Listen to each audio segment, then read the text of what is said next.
Bonjour à tous et bienvenue sur le plateau de Bonjour chez vous. C'est une joie pour moi de vous retrouver aujourd'hui. Notre thème du jour est religion ou relation. Et aujourd'hui, c'est Anne qui va nous apporter la pensée du jour. Et nous terminerons comme chaque vendredi avec la rubrique C'est mon histoire, dans laquelle j'ai reçu Jérémy Sourdril qui nous a raconté sa conversion. Voilà, vous connaissez le programme, je vais retrouver les chroniqueurs.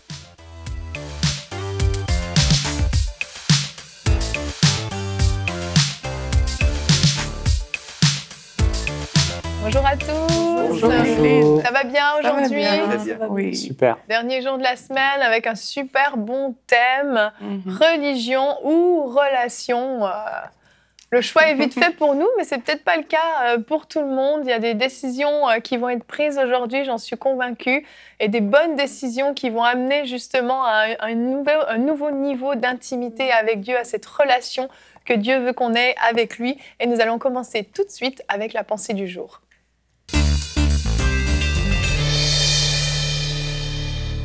Anne, le titre de ta pensée, Dieu par-ci, Dieu par-là, mais qui est-il vraiment pour toi? Ben oui, j'ai donné ce titre-là parce qu'il y a beaucoup de gens qui parlent de Dieu, qui philosophent, qui passent de longues heures à parler de Dieu. C'est un concept, une opinion. Ils ont des opinions, il y a toutes sortes d'opinions sur Dieu. Si vous allez dans la rue, vous demandez aux gens, d'ailleurs, Jérémy, dans l'émission Go, il le fait, est-ce que vous croyez en Dieu? Puis c'est rare que les gens lui disent, non, je ne crois pas. Souvent, ils lui disent, oui, je crois. Mais alors après, à quel Dieu crois-tu? Ça, c'est autre chose. Et maintenant, même à l'école, on apprend que toutes les religions sont bonnes. On enseigne aux enfants que peu importe le moyen de parvenir à Dieu, du moment que tu es sincère. Et ça, c'est vraiment une idée qui se répand de plus en plus. Et on voit vraiment dans les programmes scolaires même cette idée qui passe. Mais malheureusement, et je le regrette de le dire, c'est loin d'être la vérité. Parce qu'on ne choisit pas Dieu comme on choisit son épicerie. Et je crois même qu'on peut qualifier ça de la pire escroquerie du siècle, de dire que toutes les religions se valent. Vous savez, on ne choisit pas Dieu à coup de raisonnement et à coup d'arbitrage entre le pour et le contre. Et il y a un seul Dieu et ce n'est pas ceux qui en parlent à toutes les sauces qui parviennent à sa connaissance. Vous savez, il y a une expression en français qui dit en avoir plein la bouche de quelqu'un pour vraiment désigner quelqu'un qui parle beaucoup d'un autre avec beaucoup d'admiration. Il y a beaucoup de gens qui en ont plein la bouche de Dieu. Ils parlent beaucoup de Dieu. Les philosophes, ils raisonnent Dieu. Mais je ne sais pas si vous vous souvenez, il y avait une publicité dans les années 90 pour des frites surgelées. Et ça disait, ce sont ceux qui en parlent le plus, qui en mangent le moins. Et avec un petit peu d'ironie, je pense que ça s'applique aussi à Dieu, dans le sens où il y a beaucoup de gens qui en parlent beaucoup, mais qui en mangent pas beaucoup. Et qui n'ont pas de relation profonde avec le Seigneur. Vous savez, je l'ai dit, Dieu ne se raisonne pas, il se rencontre. Et j'ai personnellement connu des professeurs d'université qui ont passé leur carrière entière à enseigner des cohortes entières d'étudiants, à argumenter sur un être divin qu'ils ne connaissent pas. Et un être divin, vous savez, à géométrie variable, un peu comme ces petits gugus pour les enfants, là, les barbapapas qui changent de forme à notre convenance, selon le besoin. Et vraiment, c'est beaucoup ce qui a été enseigné à l'université. C'est un Dieu qui s'adapte à la culture, au contexte, à l'époque, et qui est vraiment un barbapapa qui se forme à notre convenance.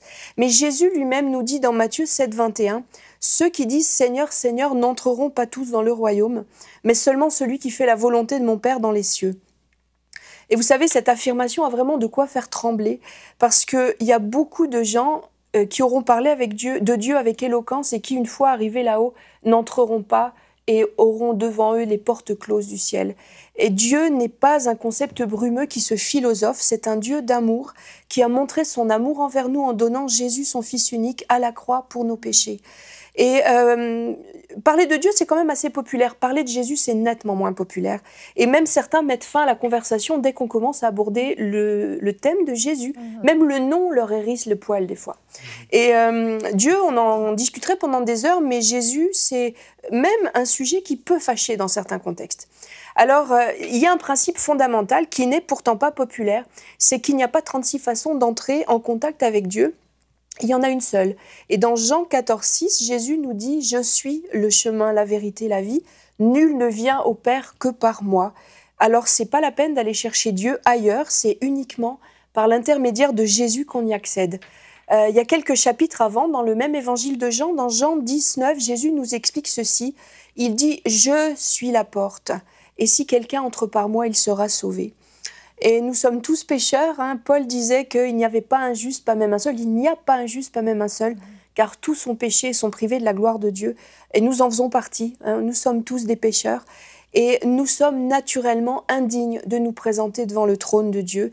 Et le seul et unique moyen que nous ayons pour nous approcher de Dieu, c'est par Jésus-Christ. Il est le Fils unique de Dieu qui s'est donné en sacrifice à la croix pour nous, pour qu'on puisse accéder en audience divine et qu'on puisse s'approcher de notre Dieu. Alors oui, il n'y a qu'un seul moyen, c'est d'accepter Jésus comme votre sauveur personnel, comme nous l'avons fait à un moment de notre vie. Ce n'est ni en faisant des pèlerinages, ni en s'astreignant à toutes sortes de pratiques religieuses, ni en s'embarquant dans toutes sortes de réflexions philosophiques. C'est uniquement par Jésus.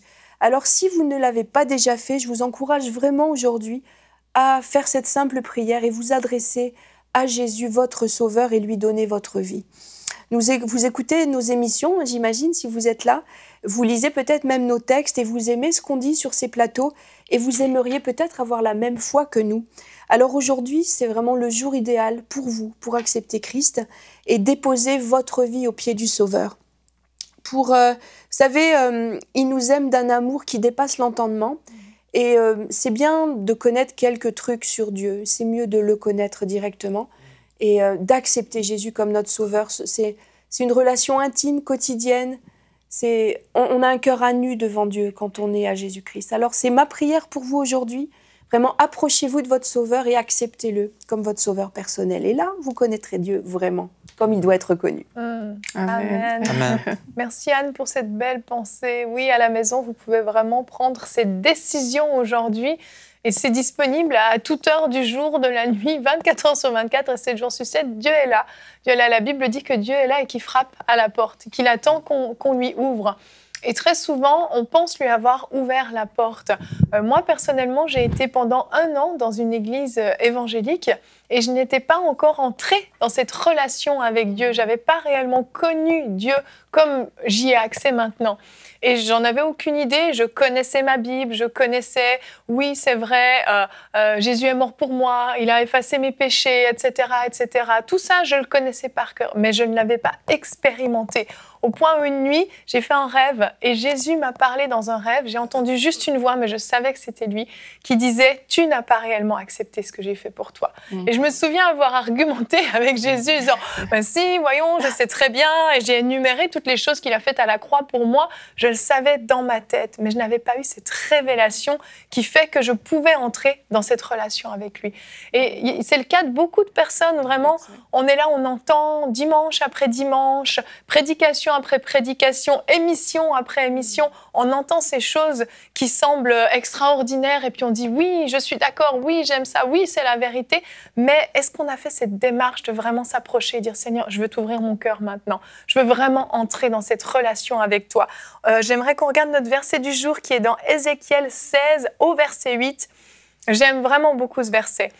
« Je suis entré dans une relation d'alliance avec toi, déclare le Seigneur, l'Éternel, et tu as été à moi. » À partir du moment où on demande au Seigneur de venir dans notre vie, de prendre toute notre vie, où on l'accepte comme notre Seigneur et notre Sauveur, on entre dans une relation avec lui et on lui appartient. C'est extraordinaire, vous ne trouvez pas? Si, si. Et en plus, là, tu parlais du passé un peu, qu'on entre en relation d'alliance avec quelqu'un, mais ça se sait, en fait.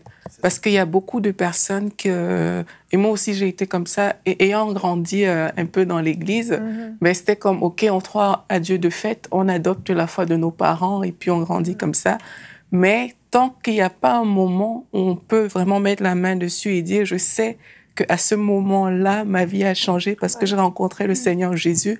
Tant qu'on ne peut pas identifier le moment où on est entré dans cette relation d'alliance, mais ça veut dire que c'est fort probable qu'on est dans une religion, on est juste en train de suivre un courant parce que nos parents nous ont amenés à l'église, parce qu'on est habitué à partir, on a peut-être suivi des gens, mais c'est sûr que quand quelqu'un a rencontré le Seigneur, il sait exactement ce qui s'est passé dans sa vie. Ça peut pas, la rencontre avec Jésus ne peut pas nous laisser indifférents. C'est pas juste comme, OK, je sais, et puis on va à l'église chaque dimanche. C'est faux, c'est pas comme ça que ça se passe. Et un jour où on peut identifier, et il y a un point tournant dans la vie. Oui. On peut dire, ce jour-là, ma vie a changé. J'avais entendu parler de Jésus, mais maintenant, je l'ai vu. Amen. Il s'est manifesté à moi. Et c'est ça qui fait vraiment la différence entre des personnes qui parfois restent juste dans une religion, ils connaissent de façon intelligente, et une relation avec le Seigneur. Exactement, vraiment. Ouais, moi, je me souviens, ce point important de la pensée d'Anne, et ce qu'Aurélie disait aussi, c'est Jésus. Si une personne n'est pas passée par Jésus, comme Anne l'a dit dans sa pensée, elle ne peut pas être sauvée, elle ne peut pas naître de nouveau dans l'expérience dont parle Jésus. Moi, je me souviens, j'étais dans les églises comme toi pendant des années, je prophétisais, j'avais même été passé par le baptême d'eau, je prenais la Sainte Seine, j'étais là, mais finalement, je ne savais pas que je n'étais pas sauvé.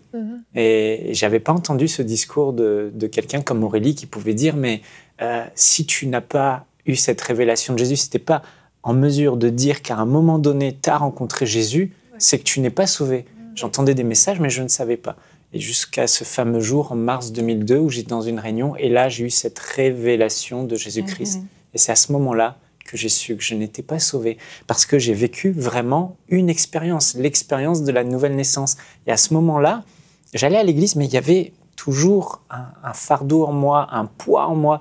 Mais quand on vit l'expérience de la nouvelle naissance, le péché qui cause ce poids, ce fardeau sur nous, il part et on se sent léger, on se sent libre, on se sent pardonné. Et on sait qu'on a l'assurance que si on meurt aujourd'hui, on sera sauvé. Comme Pasteur Joël le dit souvent, une question importante pour savoir si quelqu'un est sauvé aussi, c'est en quoi tu mets ta foi pour dire, si j'arrive devant Dieu au ciel, il dit pourquoi je te laisserai rentrer, quelle réponse vas-tu lui donner? Je ne sais pas si Pasteur Joël, tu veux en parler.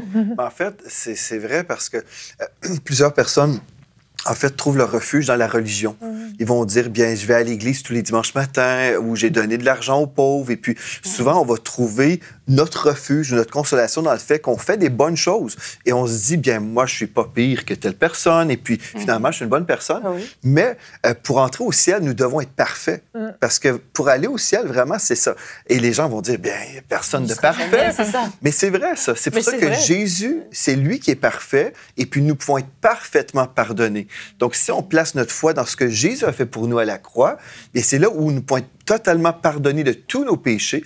Et comme ce qui a été dit par Aurélie aussi, c'est qu'il y a un point dans notre vie, moi, je ne peux pas vous dire la date parce que j'ai été sauvé vers l'âge de 4 ans, mais je sais qu'à partir de cette décision, que ma vie a changé, même en tant qu'enfant, parce que j'avais un désir pour le Seigneur. Et puis, je crois qu'il y en a plusieurs qui sont dans cette consolation, et je vais à l'église, et puis à cause je vais à l'église, ben, je vais rentrer au ciel. Mais en fait, la meilleure consolation, c'est de savoir que mes péchés ont été pardonnés. Est-ce que j'ai vraiment donné ma vie à Jésus? Et comme tu soulignes la question, c'est ça, on peut se poser tous la question. Si je mourais aujourd'hui et je me retrouvais devant Dieu et Dieu me disait, mais pourquoi je te laisserais rentrer au ciel? Si on dit, bien, c'est parce que j'ai fait quelque chose de bien. Ou si je parle de moi-même, en fait, j'ai fait quelque chose. Mais en fait, c'est la mauvaise réponse. Il faut plutôt comprendre, Jésus a fait quelque chose pour moi. Il est mort sur la croix pour payer ma dette de péché. Et si je place ma foi dans l'œuvre de la croix, c'est alors que je peux avoir cette assurance de la vie éternelle. Mais tout dépend de Jésus et ce que Jésus a fait pour nous. Et je pense qu'il y a des personnes à la maison aujourd'hui, si vous êtes incertain, vous allez à l'église, vous êtes religieux peut-être, mais cela n'est pas suffisant parce que être religieux ne fait pas en sorte que nous sommes devenus des personnes parfaites et nous devons être parfaitement pardonnés. Donc moi, je veux encourager tous ceux qui sont là aujourd'hui, peut-être dans l'incertitude. Est-ce que je suis vraiment sauvé? Est-ce que j'ai vraiment été pardonné? Bien aujourd'hui, on peut simplement demander au Seigneur, pardonne-moi, s'il te plaît, je te donne ma vie. En fait, c'est ça. La prière est simple. J'ai juste besoin de dire, oui, Seigneur, je te donne ma vie. Et à ce moment-là, on s'en rappelle. Cette journée-là, j'ai été pardonné. Oui, exactement. Je me rappelle que le jour où je me suis convertie, j'ai vraiment fait le geste. Je dis, Seigneur, j'avais les rênes de ma vie entre les mains. Ben, je te donne les rênes de ma vie. Puis j'ai vraiment fait le geste, je me souviens. Et c'est vraiment à cette seconde-là où j'ai abandonné ma vie à Christ. Et je ne l'ai jamais reprise. Amen. Et je l'ai visualisé, j'ai fait le geste. Alors, je vous encourage à le faire. C'est un pas de foi. Hein. J'ai une citation que j'aimerais vous montrer qui est, je trouve, drôle, mais tellement efficace. C'est une citation de Reinhard Bonnke du ministère Céphane. « Le christianisme est ennuyeux, la télévision l'est aussi. si nous ne la branchons pas.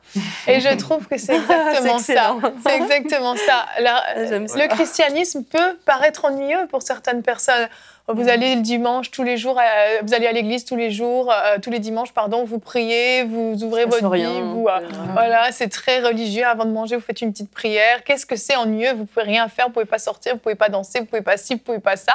Et la liste est longue de vous ne pouvez pas. Ça paraît ennuyeux, mais la télévision là aussi, allumez-la. Votre relation avec Dieu va vous amener à une dimension tellement extraordinaire, tellement excitante, tellement remplie de tout un tas de choses qui va faire que l'ennui, et on n'a pas dans la vie chrétienne. Au contraire, des fois, on aimerait c'est un peu trop ça ralentisse un peu. Il n'y a aucun ennui. C'est tous les jours des choses extraordinaires et puis cette intimité qu'on a avec Dieu. Et quand on n'y a pas goûté, on ne peut pas avoir conscience de ça. Ouais, j'aimerais m'adresser à une personne là qui nous suit. J'aime beaucoup la pensée d'Anne parce que c'est vraiment celle qui a caractérisé ma vie. C'est-à-dire, qu'est-ce qui sort de ta bouche? Dieu, Dieu, Dieu, Dieu. Et peut-être vous êtes là, vous allez à l'église, vous allez sur les réseaux sociaux, vous vous intéressez à des messages sur Dieu, vous écoutez cette émission et vous dites Dieu, Dieu, Dieu, Dieu. Mais j'aimerais vous poser cette question.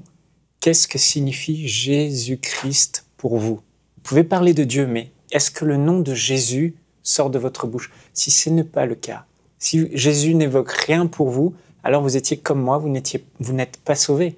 Et vous devez connaître Jésus, vous devez expérimenter Jésus. La Bible dit qu'il n'a été donné aucun autre nom sur la terre et dans le ciel par lequel nous pouvions être sauvés. Vous ne pouvez pas être sauvés si ce n'est par Jésus. La Bible dit que tous les prophètes attestent que Jésus est ressuscité d'entre les morts et qu'il est le seul à avoir la puissance de pardonner les péchés.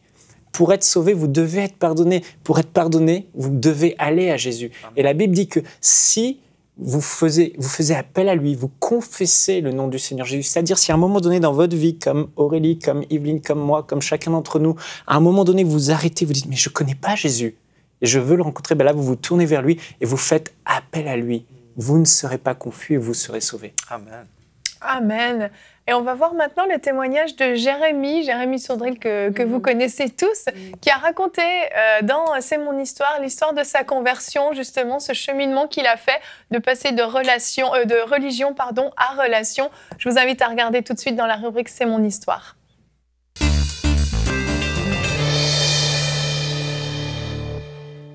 Et on continue avec la rubrique C'est mon histoire. Aujourd'hui, je suis avec Jérémie Sourdril. Bonjour Jérémie. Bonjour Evelyne. Ça va? Très bien, merci. Super. Tu es le cofondateur des ministères Enseigne-moi, l'animateur de l'émission Prière Inspirée. Tu es chroniqueur dans Bonjour chez vous et surtout le mari d'Annabelle Sourdril. Exactement. Et je viens d'avoir 35 ans. Et tu viens d'avoir 35 ans, il faut le préciser. Oui. Tes anniversaires sont des moments toujours très importants. Tu l'avais dit un jour dans une émission. Effectivement. Et je t'avais dit un jour, tu le raconteras dans un C'est mon histoire. Bien, ce jour est arrivé. D'avoir respecté ta parole. Tu vois, je suis une femme de parole quand même. Hein. Oui, parole de femme. Oh non, je n'y suis plus, j'ai laissé ça à ta femme. Et aujourd'hui, tu viens nous raconter ton témoignage, une partie de ton témoignage, parce qu'il y aura énormément de choses à raconter.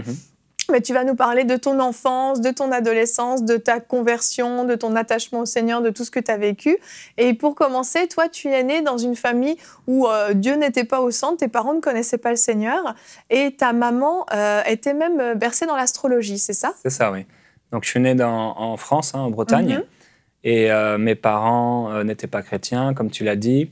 Quand j'avais à peu près 3-4 ans, ma mère a commencé des cours d'astrologie. Elle avait vraiment soif du monde surnaturel et elle a pris des cours de voyance, etc. Et commencé à dépenser beaucoup d'argent de la maison dans ça. Donc, que ce soit dans les cartes, les pendules, les cours, etc. Et au bout d'un moment, tout l'argent en fait, du ménage était dédié à ça. Dans ces cours-là, ça prenait vraiment ses pensées, etc. À cette époque-là, elle faisait et travaillait la nuit. Okay. Et pendant qu'elle travaillait la nuit, elle commençait à entendre des voix. Elle a entendu des voix qui lui disaient, pendant qu'elle était en train de conduire, de se jeter sous des camions. Elle commençait à avoir des cauchemars et elle rêvait qu'elle était entourée de serpents qui la serraient. Et au-delà de ses rêves et de ses pensées qu'elle pouvait avoir, c'est aussi toute une atmosphère à la maison où mon père lui a dit, en voyant que ça prenait vraiment toute sa vie, c'était devenu vraiment très intense, À chaque fois que les invités étaient à la maison, qu'ils avaient des invités, des amis qui venaient, ils voulaient tirer les cartes, lire leur avenir entre dans leurs mains, etc.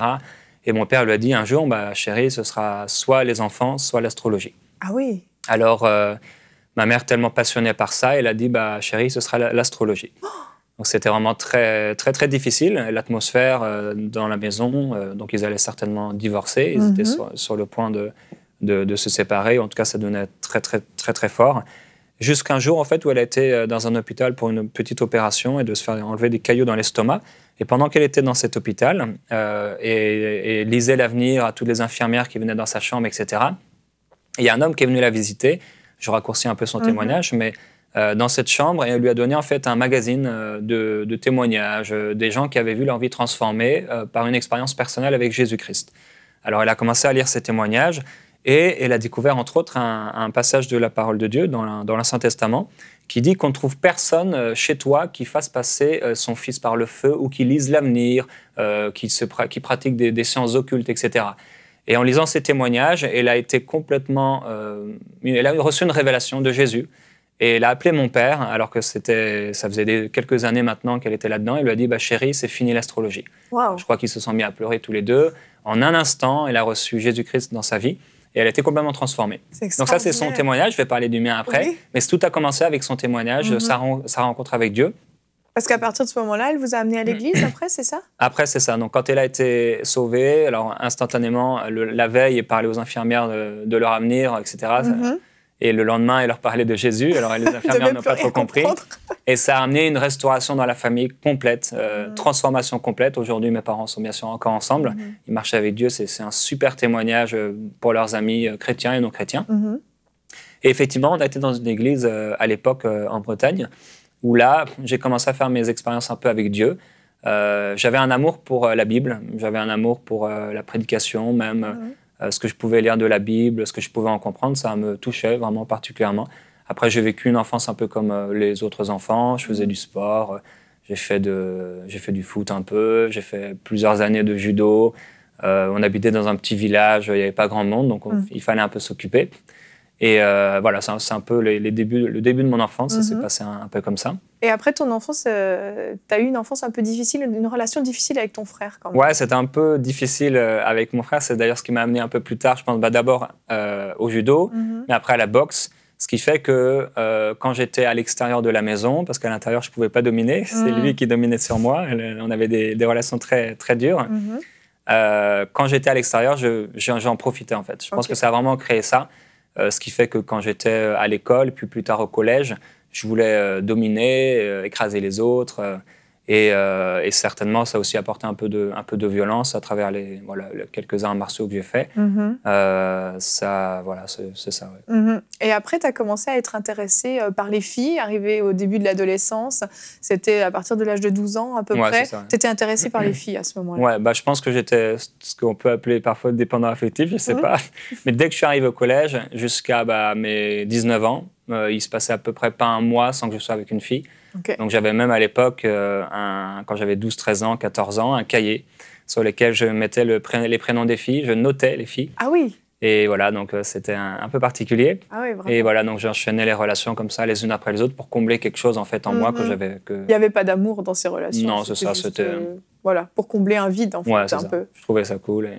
C'est ça. En tant que jeune. Et vers l'âge de 16 ans, tu vis une expérience spéciale qui est complètement particulière quand même, mais tu ne fais rien comme les autres. Tu fumes un joint un jour, c'est ça? Et il se passe quelque chose.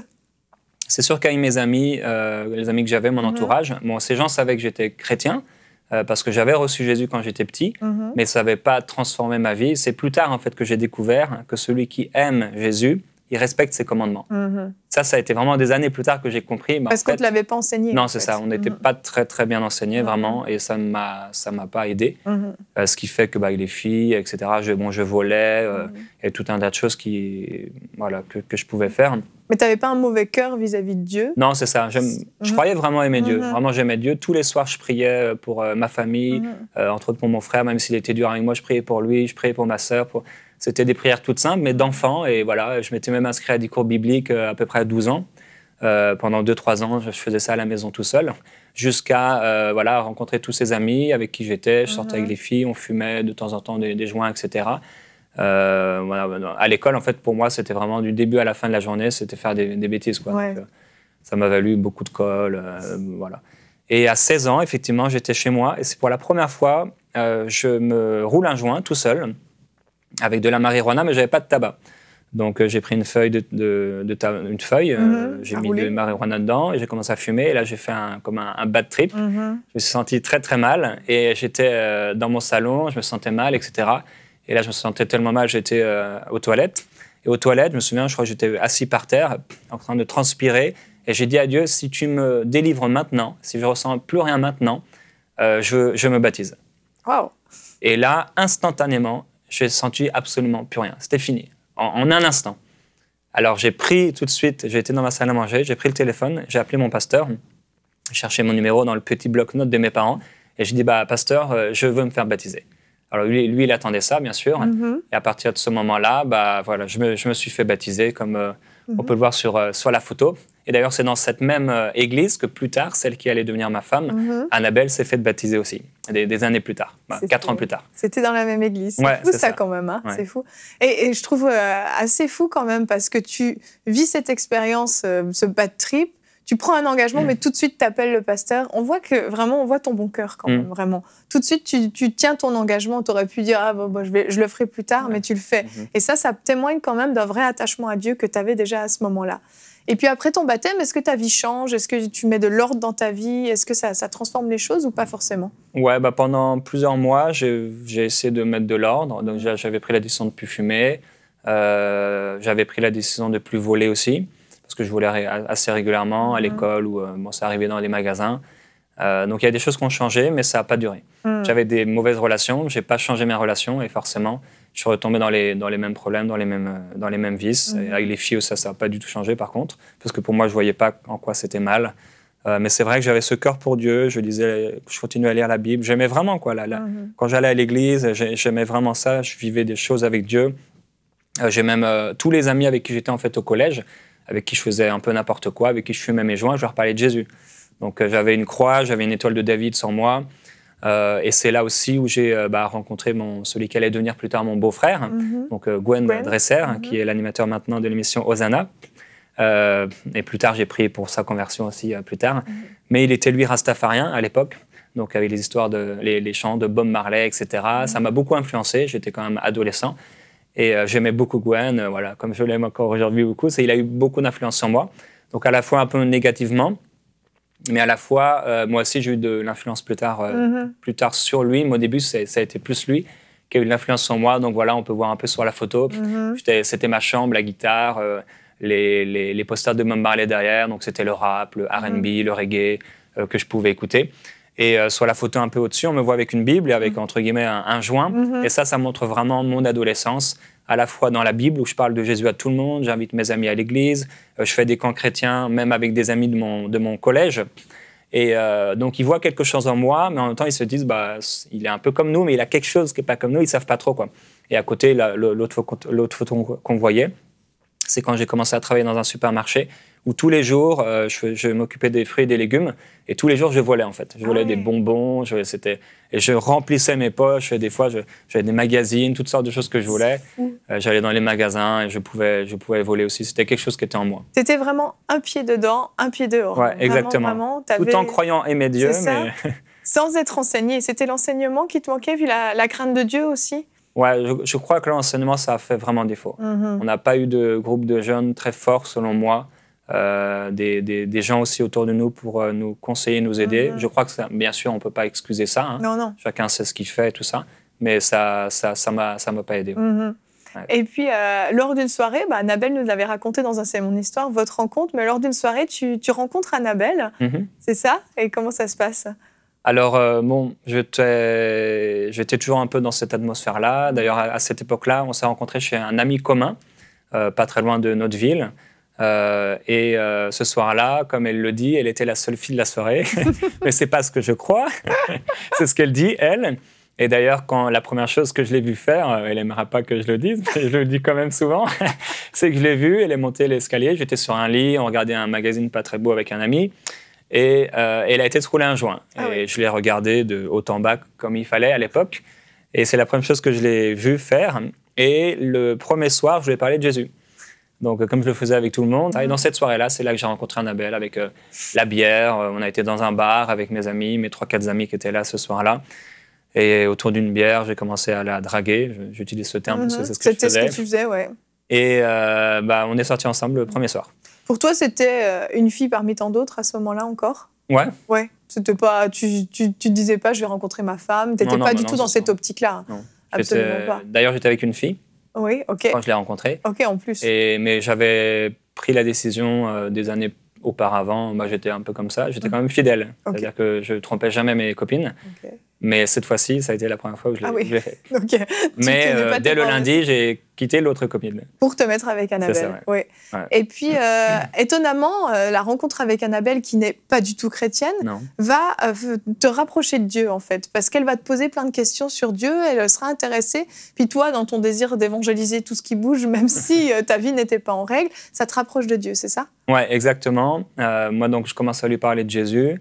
On se retrouve quelques jours après. Je ne sais plus trop à quoi il ressemble. On s'était donné rendez-vous devant une piscine à côté de mon lycée. Et je ne savais plus trop si ce n'est qu'elle était asiatique. Oh bah c'est ça, je vais dire, il n'y avait pas 36 000 asiatiques dans ta ville. Non, il n'y en avait pas. Et là, on passe du temps un peu ensemble et elle a vraiment soif de Dieu. Et elle me pose des questions sur Dieu et moi, ça me ranime. Parce qu'il faut dire qu'à ce moment-là, donc là, j'avais 19 ans, 18-19 ans, j'allais plus à l'église depuis 3 ans. Mes parents, mon père n'avait pas encore été sauvé. Il y avait eu un problème un peu dans l'église. Ils avaient déménagé. Pendant 2-3 ans, ils allaient plus à l'église, donc moi non plus. Je n'avais pas le permis. Et donc, on s'était bien sûr toute la famille éloignée de Dieu. Et là, le fait qu'il me pose toutes ces questions-là, moi, ça a ranimé un feu en moi, un amour pour Dieu. Et je lui ai dit, on va aller à l'église ensemble. Et j'ai commencé à lui dire, voilà ce que je disais à tous ceux à qui j'invitais avant. Je disais, il faut que je te prévienne, il y a des gens qui parlent en langue. Et je lui ai montré le passage des Actes des Apôtres. Et il y a des gens qui prophétisent. Ah oui, c'est une église bien réveillée quand même. Ouais. Donc, quelques semaines après, on y est retourné. Juste quelques semaines après que mon frère lui-même y retourne. Parce que, voilà. Et premier jour où on arrive dans l'église, un dimanche matin, il y a une femme qui se lève. Et en fait, elle a reçu ce jour-là 3 prophéties. C'est ce qui s'appelle, ou alors des paroles de connaissance. Entre autres, une femme lui dit, tu as parlé de cette expérience-là, de ta rencontre avec cet homme-là, avec 2 personnes, la voyante et la femme âgée, je ne sais pas quoi. Et en fait, elle avait parlé de ma rencontre avec 2 personnes. Et les 2 faisaient en fait de la voyance. C'était avec sa belle-mère, la femme de son père, et une autre amie aussi, qui toutes les 2 faisaient de l'astrologie en fait. C'est ça, donc Annabelle, elle est touchée. Elle est vraiment touchée. Elle a conscience de l'existence de Dieu à ce moment-là. C'est ça. Une autre parole lui dit, tu vois des beaux arbres, etc., et des beaux fruits, tu aimerais pouvoir les prendre, mais tu n'es pas encore prête, etc. En fait, elle est vraiment touchée. Et donc, elle continue à me poser des questions, etc. On se met ensemble. Là, j'ai mon 19e anniversaire, je crois. Et quelques temps après, donc on retournait de temps en temps à l'église, je rencontre Michael Lebeau, qui est devenu vraiment mon meilleur ami, mon partenaire de vie au niveau du ministère. Comme on peut le voir là sur la photo, c'était nos débuts. Et là, a commencé à se former un groupe de jeunes où j'ai commencé à prendre des décisions radicales pour Dieu. Pendant ce temps-là aussi, il faut dire que Dieu commençait à me reparler de mon appel au ministère. Des années auparavant, il m'en avait parlé quand j'avais à peu près 12 ans. J'étais un jour sur mon vélo et Dieu m'a mis à cœur. Il m'a dit, un jour, tu vas voyager dans le monde entier, pour moi. Et moi, je n'avais jamais pris le bus, je n'avais jamais pris le train, je n'avais jamais pris l'avion. Même à 16 ans, d'ailleurs, je n'avais fait aucune de ces choses. Et j'avais cet appel en moi, j'en avais parlé à quelqu'un de ma famille et il m'avait dit « Non, mais tu sais, un pasteur, ça gagne pas bien sa vie. J'avais été un peu surpris, mais on connaissait aussi que ce ministère-là, pasteur, ce que je ne suis pas aujourd'hui. Et donc, dans ce groupe de jeunes, j'ai pris des décisions. Voilà, j'ai décidé d'arrêter certaines choses. Et Annabelle, c'est devenu un peu trop pour elle, jusqu'au point où il m'a dit, finalement, il m'a quitté. Ça, c'était en juin 2002. En juin 2002. Et là, pendant cet été-là, moi, je me suis rapproché de Dieu à fond. Elle a pu raconter son expérience aussi de son côté dans C'est mon histoire. Donc, et moi, voilà, dans ce groupe de jeunes, on a commencé à vivre des choses. J'ai commencé à expérimenter la présence de Dieu. Partout où j'allais, on prophétisait sur moi, sur mon appel. Et j'ai pris des décisions radicales. Je suis retourné avec mon ancienne copine. On a pris un appartement ensemble. Alors, c'est tout bizarre hein, quand même. Vraiment, oui, c'est pas logique. On a pris des meubles, etc. Et un jour, j'étais dans ma voiture. Je commençais des études à la fac. Au tout début, c'était vraiment la première semaine. Et Dieu me dit de quitter cette fille. Oh. Et moi, je pense l'aimer. Je dis, bah non, je comprends pas. Je vais parler de toi. J'avais dit à cette fille voilà, que j'étais devenu chrétien, etc. Je l'avais aussi amenée une fois, je crois, dans ce groupe de jeunes, une ou deux fois. Elle avait même commencé à lire la Bible, mais Dieu me dit, quitte cette fille. Et là, je quitte cette fille. Donc, je quitte. T'obéis, là. Voilà, j'obéis. Et là, en fait, ça a été vraiment le tournant, le point marquant. J'arrête tout. T'as mis de l'ordre dans ta vie. Voilà, j'ai la sexualité, le vol, la drogue, tout, pour me concentrer totalement sur Dieu. J'arrête mes études parce que je sais que je suis appelé au ministère et je me dis, j'étais dans des études de sport, ça durait 5 ans ou 6 ans. Okay. Je me dis, soit je vais faire ça et après Dieu m'a appelé au ministère, soit j'arrête et je trouve un travail et je m'investis à fond dans mon église locale et c'est ce que j'ai fait la semaine d'après. J'avais un travail qui me permettait de m'investir à fond dans ce groupe de jeunes. On a commencé à vivre plein de choses. Il y a eu mon frère qui est venu, ma sœur, plein de jeunes qui ont été sauvés. Annabelle, qui a été sauvée. Quand elle a été sauvée, on s'est mis ensemble. Gwen a été sauvée aussi à cette époque-là. Il y a eu plein de jeunes qui ont été sauvés à cette période-là. On a rencontré le Seigneur Jésus. Et il nous a complètement transformés. Il a changé notre vie. Amen. Ce qui fait qu'un an après, en septembre 2003, je me suis marié avec Annabelle. Et donc maintenant, ça fait 15 ans qu'on est ensemble et on a vécu ces 15 années. Ce serait long d'expliquer ce qui s'est passé. Peut-être prochain, c'est mon histoire. C'est ça. Et un peu avant ce mariage, le 1er janvier 2003, a été aussi un point marquant où j'ai dit adieu dans ma voiture alors que j'étais déjà sauvé. Vraiment, cette fois-ci, je vais te donner toute ma vie. Prends le contrôle sur toute ma vie. Prends le contrôle total. Il y a une présence d'amour qui est descendue dans ma voiture extraordinaire. Je me suis mis à pleurer. Et depuis ce jour-là, j'ai vécu la présence de Dieu d'une manière très tangible, une intimité avec lui extraordinaire. Il n'y a rien qui vaut. J'ai pu vivre des choses avec les filles, avec l'argent, avec la drogue, toutes ces choses-là. Il n'y a rien qui se compare à la présence de Dieu dans notre vie. Amen. Il nous dirige et ça, c'est merveilleux. Amen. C'est vraiment un merveilleux témoignage que tu nous as raconté. Et puis, comme tu l'as dit, il y aurait encore beaucoup de choses à dire par rapport à après tout ce que Dieu a fait concernant votre appel, etc. Mais là, on voit vraiment ce cœur qui était attaché à Dieu, ces semences qui ont été faites depuis ton plus jeune âge, qui ont porté du fruit jusqu'à aujourd'hui, ton attachement à Dieu. Vraiment, merci beaucoup d'être venu partager ton témoignage. Avec plaisir. Il y a de l'espoir. Est-ce que tu aimerais justement t'adresser aux téléspectateurs juste quelques minutes pour pouvoir leur donner justement cet espoir ? Oui, c'est ça, juste un instant, dire qu'il y a vraiment de l'espoir. Peut-être vous êtes un parent avec un enfant comme j'ai été, et il y a de l'espoir. Vous voyez ce que le Seigneur a fait de moi aujourd'hui. Je le sers en toute intégrité, sans avoir jamais trompé ma femme. Je marche fidèlement avec Dieu et dans les finances et dans tous les points de ma vie, autant que je le peux. Et peut-être aussi, vous êtes quelqu'un comme j'ai été. Vous êtes entre deux et vous ne savez pas trop. Vous êtes attiré par les choses du monde, les relations du monde, etc.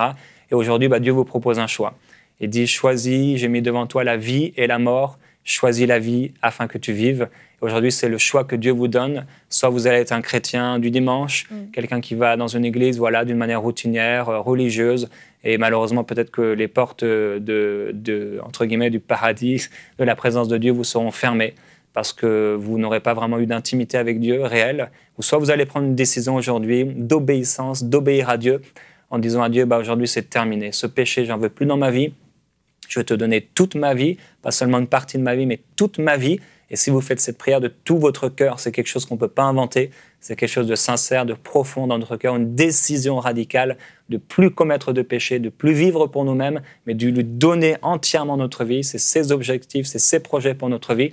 Alors il va vraiment prendre le contrôle sur vous et vous allez devenir une personne complètement nouvelle. Il va faire de vous une nouvelle créature si vous n'êtes pas encore sauvé, ou si vous êtes déjà sauvé, il va venir transformer, bouleverser vos mentalités et il va vous amener dans un projet de vie fabuleux. Amen. Merci beaucoup, Jérémy. Ce témoignage, ça peut peut-être être le vôtre, peut-être que vous vous êtes reconnu dans l'histoire de Jérémy, peut-être vous vous êtes dit, oui, c'est moi, depuis tout petit, je crois en Dieu, je prie Dieu, mais je mène ma vie comme bon me semble. Et si c'est votre cas aujourd'hui, Vraiment, je vous invite à faire ce que Jérémie a décidé de faire, ce que chacun de nous, on a décidé de faire, de décider de remettre notre vie entièrement à Dieu. C'est une décision, c'est la décision la plus importante de votre vie, plus importante que votre mariage, plus importante que le choix de votre travail, que le pays où vous allez vivre, la ville où vous allez vivre. C'est la décision la plus importante parce qu'elle va déterminer votre éternité. Le temps sur cette terre est limité.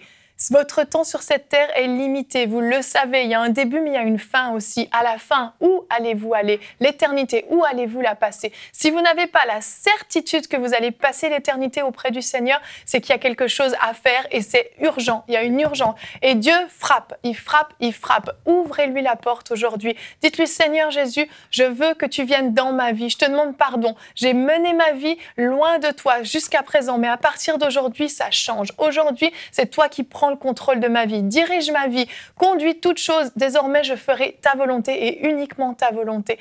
Et je vous assure, le Seigneur Jésus est bon. Il va vous pardonner vos péchés. Il est mort à la croix pour vous. Il va transformer votre vie. Vous allez devenir une nouvelle personne, complètement transformée. Les personnes que vous n'arriviez pas à pardonner avant, vous allez pouvoir leur pardonner. Les choses que vous ne compreniez pas avant, vous allez tout à coup les comprendre. Quand vous lirez la parole de Dieu, vous allez avoir l'impression que c'est Dieu lui-même qui vous parle, qui s'adresse à vous personnellement. Vous allez entrer dans une relation avec Dieu, plus juste une religion. Vous allez briser ce plafond qu'il y avait entre Dieu et vous allez voir, vous allez découvrir ce Dieu d'amour, ce bon Père qui vous aime tant.